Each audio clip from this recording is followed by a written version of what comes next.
Assalamualaikum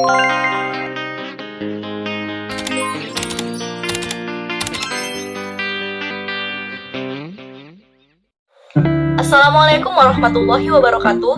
Saya Depi Hertinda Panjaitan dari Prodi Tadris Bahasa Indonesia semester 3. Di sini saya akan menjelaskan tentang pengertian kalimat efektif dan syarat-syarat kalimat efektif. Pengertian kalimat efektif.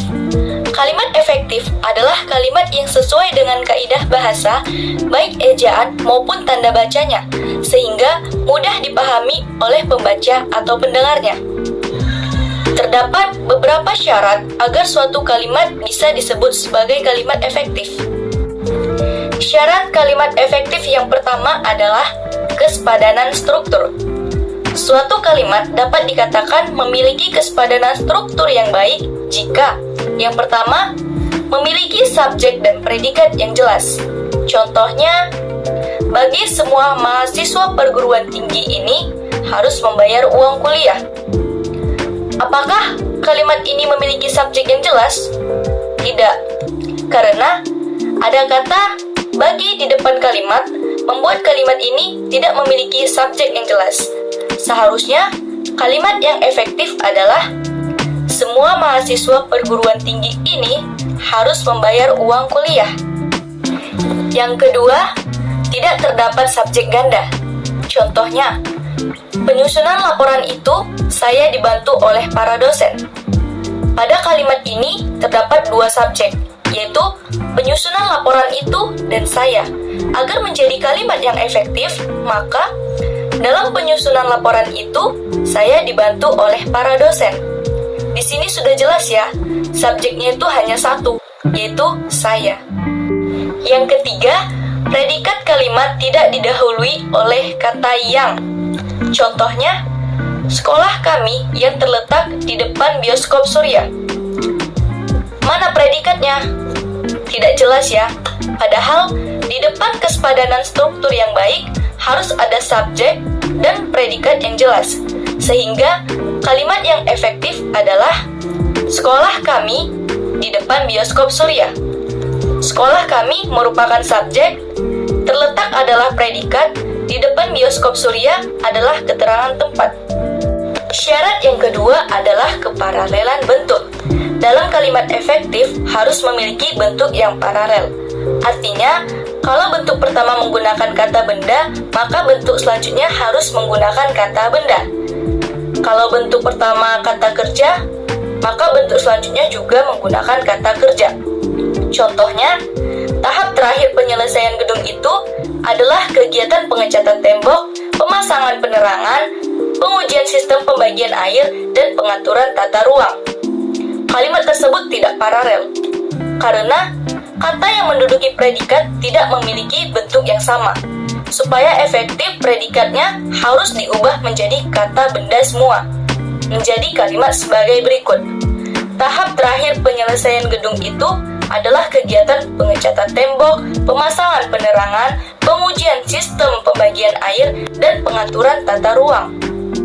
Syarat yang ketiga adalah kehematan kata. Kalimat efektif harus hemat dalam penggunaan kata. Jangan menggunakan kata, frasa, atau bentuk yang lain yang tidak perlu. Ada beberapa cara untuk menghemat penggunaan kata. Antara lain, yang pertama, menghilangkan pengulangan subjek. Contoh, karena dia tidak diundang, dia tidak datang ke tempat itu. Jadi, penggunaan kata dia diulang 2 kali. Seharusnya cukup 1 kali saja. Jadi, kalimat yang benar adalah karena tidak diundang, dia tidak datang ke tempat itu. Yang kedua, menghindari kesinoniman dalam satu kalimat. Contohnya, sejak dari pagi, dia bermenung. Kata sejak dan dari adalah sinonim. Seharusnya, sejak pagi, dia bermenung. Yang ketiga, mempertahankan kata jamak. Contohnya, hadirin sekalian dipersilahkan duduk. Kata hadirin sudah bermakna jamak, sehingga tidak perlu menambahkan sekalian. Yang benar adalah hadirin dipersilahkan duduk. Syarat yang keempat adalah kecermatan penalaran. Dalam kalimat efektif, efektif terdapat kecermatan penalaran. Artinya, harus memperhatikan pemilihan kata-kata supaya tidak menimbulkan makna ganda. Contoh, mahasiswa Muhammadiyah yang terkenal itu menerima hadiah. Kalimat ini dapat menimbulkan tafsiran ganda. Dalam kalimat itu, siapa yang terkenal? Mahasiswanya kah atau Muhammadiyahnya? Nah, perbaikan kalimatnya yaitu seharusnya mahasiswa terkenal itu menerima hadiah. Atau bisa juga mahasiswa dari Muhammadiyah terkenal itu menerima hadiah. Syarat yang terakhir adalah kelogisan bahasa. Kalimat efektif harus memiliki kelogisan bahasa. Artinya, ide pada kalimat efektif tersebut dapat diterima oleh akal dan penulisannya sesuai dengan ejaan yang berlaku. Contoh, waktu dan tempat kami persilahkan. Kalimat ini sering kita dengar ketika MC memberikan kesempatan kepada pengisi acara. Sebenarnya kalimat ini tidak logis. Masa sih yang dipersilahkan waktu dan tempat? Biar nggak salah lagi, mari kita perbaiki kalimatnya. Kepada Bapak Lurah kami persilahkan. Nah, pada contoh tersebut, ganti kata waktu dan tempat menjadi subjek berupa orang yang diberikan waktu untuk berbicara.